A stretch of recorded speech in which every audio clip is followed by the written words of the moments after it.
मिनशैतानिर्रजीम बिस्मिल्लाहिर्रहमानिर्रहीम अस्सलाम वालेकुम वरहमतुल्लाहि वबरकातुहू। नाज़रीन इकराम, मैं हूं फैसल सैयद। आप मेरा यूट्यूब चैनल देख रहे हैं। उम्मीद करता हूं आप जहां भी होंगे रब ताला की पनाह में आफियत से होंगे।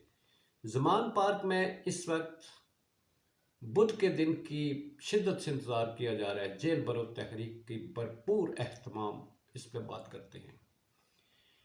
फिर बात करते हैं जी ऑडियो लीक्स की नई इकसात मार्केट में, और इसके साथ अमेरिका ने एक अलर्ट जारी किया है। बड़ा सवालिया निशान। सबसे पहले जी हम थोड़ी सी बात करते हैं कि जिस मुल्क में, आप याद रखिएगा कि जिस मुल्क में हम रह रहे हैं ये डिफ़ॉल्ट हो चुका है। ये डिफ़ॉल्ट हो चुका है और इसका ऐलान जो है वो ख्वाजा आसिफ साहब जो है वो एक तकरीब में कर चुके हैं। ये इसके महरक़ात क्या है? क्या डिफ़ॉल्ट की अब जो ये गर्दान शुरू की गई है, आप तो कह रहे थे ना, देखें ये ज़हन में रखें, कहा जा रहा था कि डिफ़ॉल्ट का कोई नहीं, वज़ीर ख़ज़ाना कह रहे थे कि डिफ़ॉल्ट का कोई ख़तरा नहीं है, हम बिल्कुल महफूज हैं, हमारे अब एलसीज भी खुलेंगी, सारा कुछ हो जाएगा। और अब इसी गवर्नमेंट की अहम पोस्ट पर बैठे हुए मिनिस्टर जो है वो कहते हैं कि हम डिफ़ॉल्ट कर नहीं रहे, हम डिफ़ॉल्ट कर चुके हैं, हम एक डिफ़ॉल्ट मुल्क में रह रहे हैं। क्या ये इलेक्शन को डिले करने का बहाना है?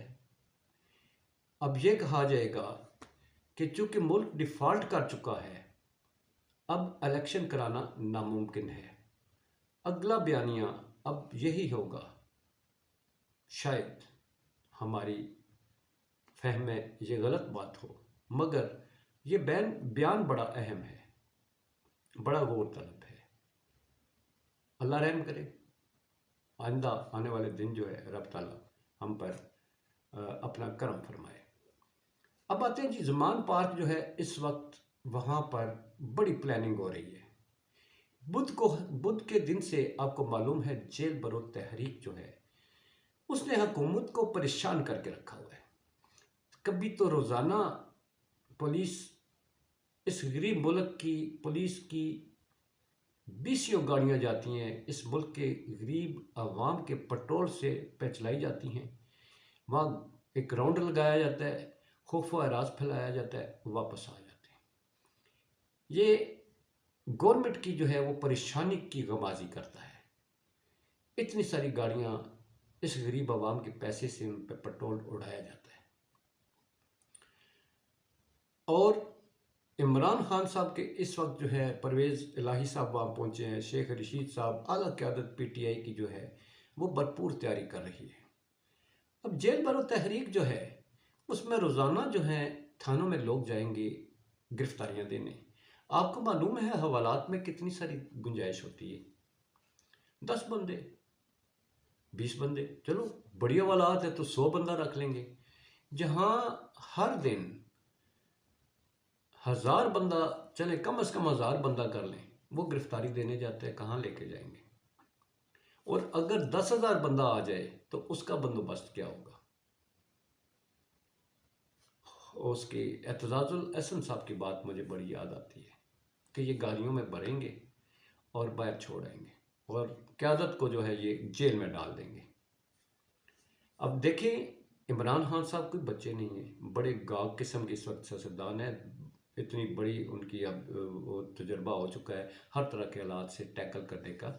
उन्होंने इसका भी कोई हल निकाला होगा, उनके जहन में ज़रूर प्लानिंग होगी कि ये क्या करेंगे। तो ये वो परेशानी है जो गवर्नमेंट को लेके बैठी हुई है।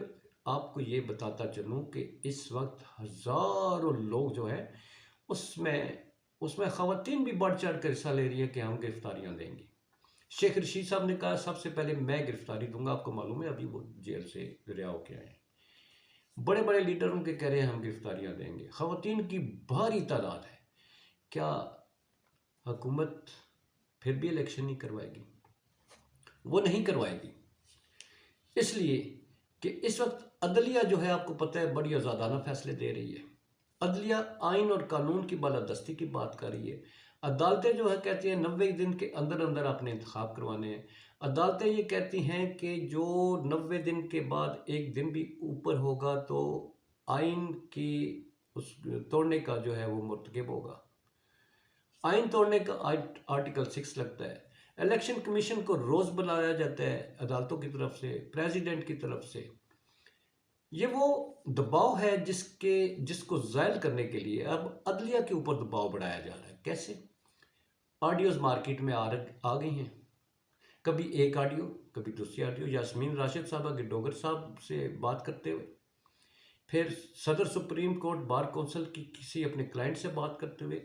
अब इस टोटल सिनेरियो में जो यहाँ पर जो बात की जा रही है वो है इसमें इलेक्शनों के इनेकाद के लिए उसको कैसे डिले करना है, इलेक्शनों को कैसे डिले करना है। तो उसके हवाले से अब तारड़ साहब जो है वज़ीर कानून, वो कहते हैं कि ये अदालतों पर बड़ा सवाल है, अदालतों पर सवालिया निशान है। अब ये क्या सवालिया निशान? सवालिया निशान ये कि अदालतें, आप क्या कर रहे हैं, जजेस आप क्या कर रहे हैं, आप ये क्यों इलेक्शनों की बात करते हैं, आप क्या करते हैं? अब अदालतें इसका प्रेशर लेती हैं या नहीं लेती, आने वाले दिन बड़े अहम हैं। दूसरी तरफ अगर आप देखें तो हमारे लिए ये कितना बड़ी एक उसकी शर्मिंदगी का बायस है कि अमेरिका जो है अपने शहरियों को अलर्ट जारी करता है कि पाकिस्तान में अपनी मूवमेंट को महदूद रखें, स्वयं ज़रूरी काम के बाहर ना निकलें। ये है हमारा खुशहाल और महफूज पाकिस्तान जिसमें हम खुद महफूज नहीं हैं। अमेरिकन क्या वो यहाँ पर महफूज होंगे? तो जाहिर है कि हम आज़ाद और ख़ुद मुख्तार मुल्क में ग़ुलाम लोग रहते हैं और हमें जिस तरह से भी रहना पड़े रहना पड़ता है। मगर वो आज़ाद मुल्क हैं, वो अपने शहरियों के तहफ़्फ़ुज़ की उन्हें फ़िक्र होती है कि इन्हें कहीं नुकसान ना हो जाए, तो उन्होंने ये अलर्ट जारी कर दिया है। क्योंकि उन्हें मालूम है कि हमारी वजारत दाखिला जो है मुल्क में अमन व अमान नहीं कायम कर सकती, धमाके नहीं रोक सकती। हमारी वजारत दाखिला जो है वो मुखालफिन को जेलों में डालने पे अपना जोर लगाती है। हमारी वजारत दाखिला जो है वो सियासी मुखालफिन को नंगा करने पे अपना वक्त जो है उसके लिए सर्व करती है। वो शहरियों की, ना अपने शहरियों की तहफ़्फ़ुज़ की वो ज़िम्मेदार है और ना गैर मुल्कियों की। इसलिए अलर्ट जारी किया गया। आने वाले दिन बड़े अहम हैं। अपना बहुत सारा ख्याल रखिए। रब तआला करम करे। पाकिस्तान जिंदाबाद, पाक अफवाज पाइंदाबाद।